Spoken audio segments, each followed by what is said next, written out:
Hey tea heads, this is Don from Mayleaf. Japan is rightly known for producing some of the greatest green teas in the world. However, because of their history, because of their focus on green tea and matcha, there's less experience producing other types of tea like oolong tea and black tea. In Japan, black tea is called Wakoucha, and they are producing more and more of this type of tea, and I taste dozens every year, and usually they're more miss than hit. And usually my criticism is that because the whole tea industry is sort of set up around green tea production, they don't really handle the oxidation process in the same way, with the same depth, with the same level of skill and richness that is developed in other tea growing countries with more experience in black teas. And so whilst I have sourced some Wakouchas in the past, for example, we still have Wakoucha Punch, I think, from last year. So I do source them, but it's very rare that they get selected. They have to have something very, very special and very, very different for them to get selected. This tea has just come in. I sourced it. I tasted it about 3 weeks ago, and I really, really loved it for a very particular reason. This is called Midori Black, which is a bit of an oxymoron because Midori is a sort of the translation is, well, it relates to the greenness of something, right, in Japan. So Midori Black is an oxymoron, green and black, but you'll see why in a little bit. This is a spring 2025 tea. This is from the Okumidori cultivar. The picking and processing on this is very interesting. It's young leaf picking, and then it goes through a withering and oxidation phase. But as you'll see, the oxidation is sort of intentionally less, even less than most Wakouchas out there. And that's why it's called Midori Black for me. That's why we're naming it Midori Black, because it's sort of this weird hybrid. It's a black tea, it certainly is a black tea, but it has a lot of greenness in it. Now, usually that would be a criticism that I would have for Wakouchas from Japan. But for some reason, this tea, this cultivar, all the different elements that make up a tea, from the terroir to the production to the picking to the season, etc., somehow it just hits with this tea, or at least it did with the sample. So let's give it a taste. I'm excited to get stuck in. You can see the leaves. Let me just zoom in a bit here if I can.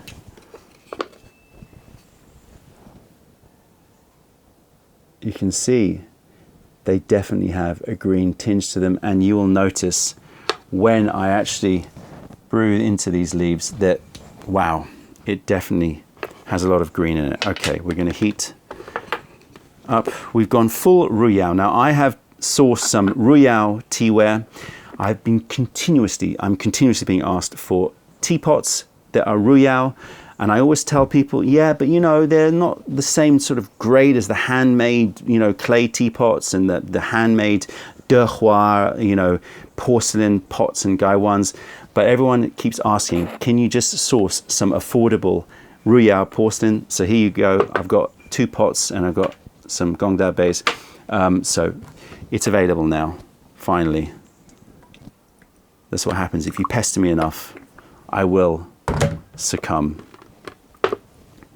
I've just set myself up for loads of messages for, now I want this, now I want that. Obviously, we tested a lot to find the ones we like. All right, I'm going to turn the temperature up to 90 degrees. So I think that this tea suits, from my recollection, suits 90 degree. Right, let's get these leaves in. Didn't bring my tools. Note the color of those leaves. It's verging on those darker green teas. Obviously it's black, it's gone through an oxidation phase, but as I said, one of my criticisms with Japanese black teas is that they're not oxidized richly enough. But when I tasted this one, I remember looking at it going, yeah, it's going to be another one of those. But I tasted it, I was like, what? Okay, for some reason that really, really works. Okay, here we go.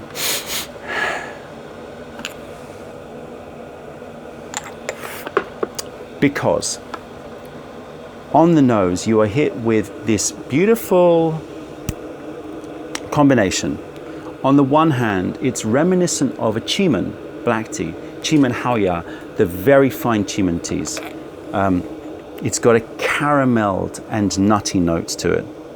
So I'm picking up brown sugar, I'm picking up hazelnut, I'm picking up pecan butter, I'm picking up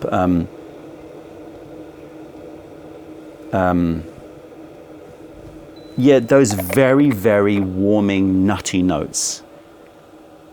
What was I going to say?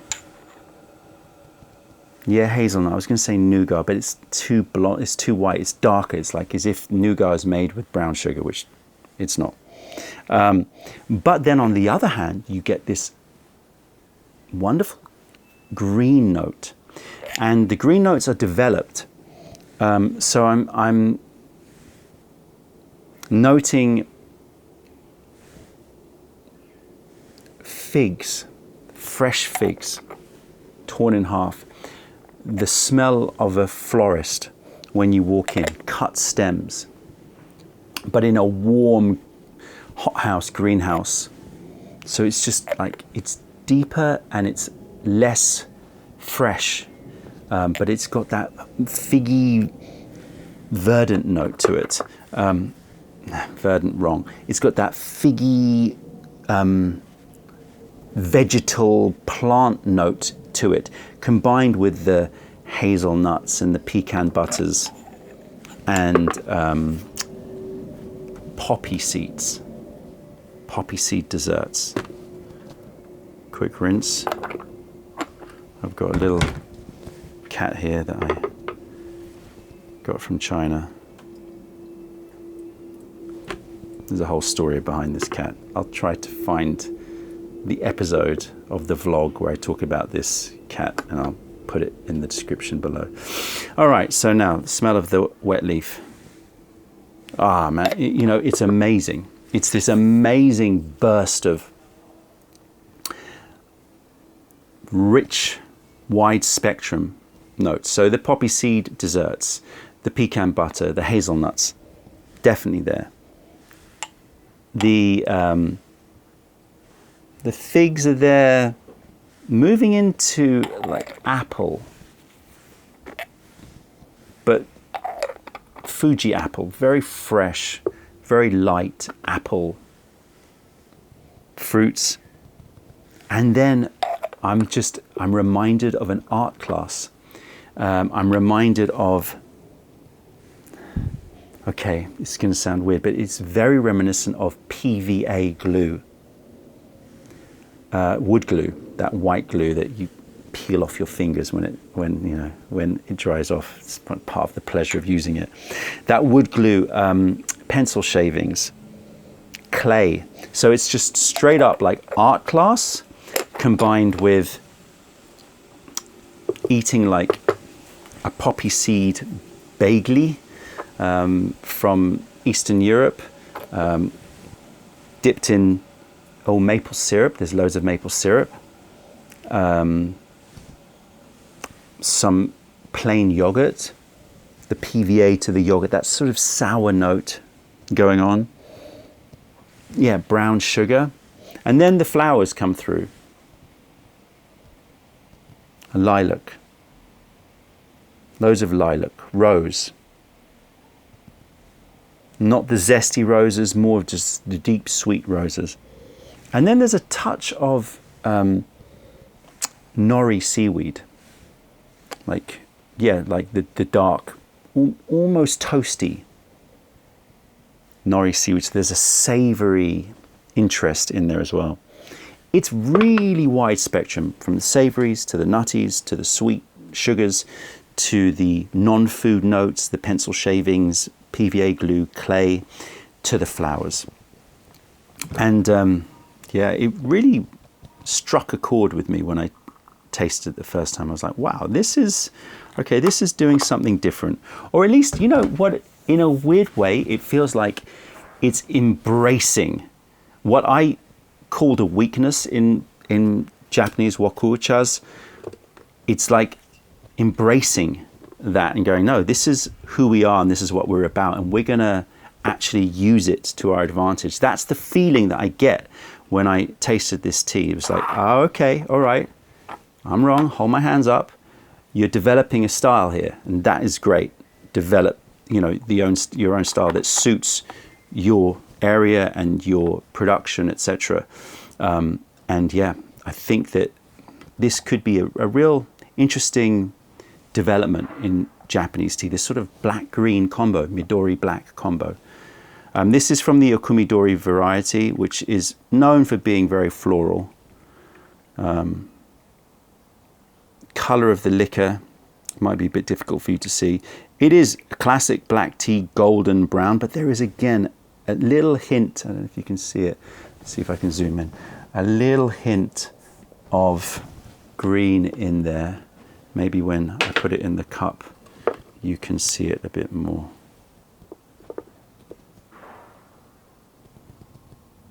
I know, you want me to put it in white porcelain, but you know. Did you hang up? No, that didn't work at all. Oh, that really didn't work. I'm going to sip it with the cat in it. Normally it hangs on the edge, but this rim is too thick. That's weird. Here we go. Maybe that, I don't know what material that is, but it's going to change it. Don't think so. I'm going to pour him out. Texture. Texture is soft. Texture is silky. Texture is soft. Texture is medium thick, soft, oily. Unexpected, because you would have thought with the greenness of this that it would have more like astringency, it would have more dryness, but it's very oily. I don't know what they've done here. I really would like to understand more about what they've done with this tea. Taste. Picking up those lilacs, Parma violet candies.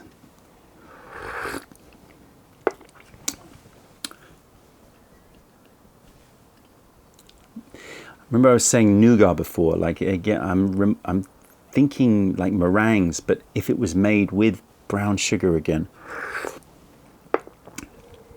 It's also brown sugar, there's maple syrup. That little nori seaweed, toasted seaweed savory note is there. It's not sea, but it's that, you know, those Japanese rice crackers with the little sweet soy and seaweed, the nori. So floral. Lilacs. Yeah, I said Parma violets.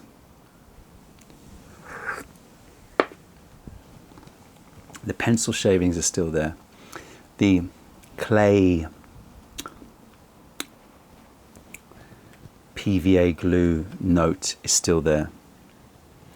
But it's all very smooth and rounded and sugared. Yeah, the maple syrup, that poppy seed bagely. It reminds me of a little bit like if you've tried our poppy, oh, see, I'm forgetting all the names of our teas, poppy roll black and fig butter black. It's sort of a combination of the figginess and the poppy. Just, it's a great combination. The fig is there.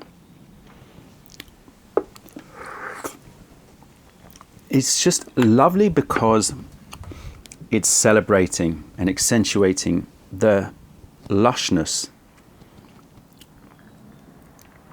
of the green with the sugared nuttiness and the florals of a black. Here you go, get a little leaf hat, and you can already see, can you see how green that leaf is? I don't know if you can see, but I'll show you a bit later. The apple is popping through as well.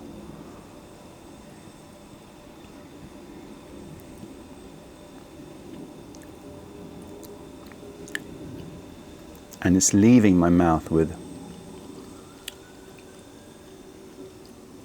yeah, apple and apple sweetness.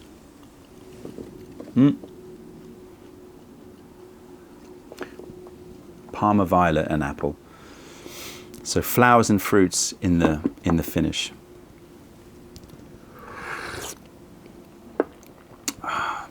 such an easy drinker. So soft, so sweet. I don't know what they've done. This Wakoucha is totally different from Wakoucha Punch, which was very heavy hitting. This is just gentle, rounded. And yet, as you'll see, again, I didn't bring tools. I'm always remarkably unprepared. Look at this. Look how green that is. Isn't that crazy? So green.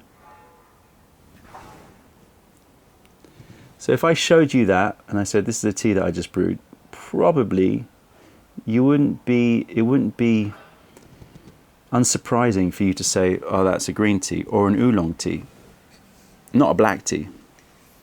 And it's another example of you define the tea by the processing, not by the level of oxidation. A lot of people say, oh, black tea has to be fully oxidized. Well, this is a black tea. It's been processed as a black tea, and yet it's got less oxidation than many oolong teas. So clearly, level of oxidation is not the way that you define a tea. In my mouth afterwards, that I'm getting a little twang, a little tanginess coming through.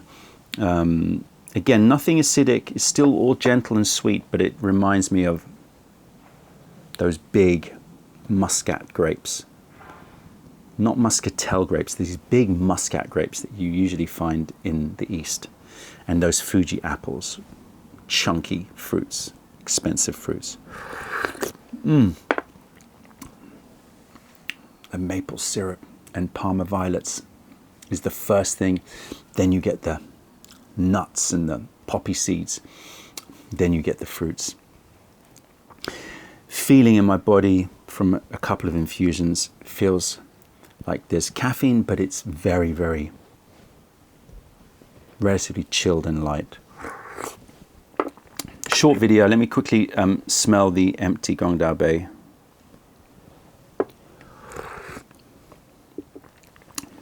I hope that this style of black tea takes off. And it might be that it's specific to this producer. It might be specific to this cultivar. I don't know. Need to explore more. But I hope that this style of black tea, which I would never have thought that I'd have said, like if you asked me a month ago, I'd say the Japanese black teas, they need to develop more deep oxidation. Now I'm actually leaning the other way. I'm thinking, actually, embrace it. Embrace the fact that you're green tea producers, because this is different. It's not an oolong. It's not a black that I've ever tried before. It has all of the hallmarks of a great black, but it just has that extra dimension that comes from its greenness. All right, let's smell. Ah, sweet. It reminds me of tree honey, melata, honeydew, thick, sweet, not oak.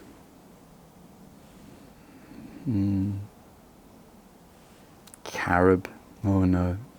Anyway, a tree honey and like cooked milk, like panna cotta. Love it, love it, love it, love it. Let this be the future of Japanese black teas, and I'll be very, very happy. And it's crazy, isn't it, that we're calling that a black tea? But it is. That's it, tea heads. Check out our other videos. Taste our teas wherever you're in the world by browsing mayleaf.com, and come visit us if you're ever in London. Other than that, I'm Don from Mayleaf. Thank you for being a part of the revelation of true tea. Stay away from those tea bags. Keep drinking the inventive stuff and spread the word, because nobody deserves bad tea. Bye.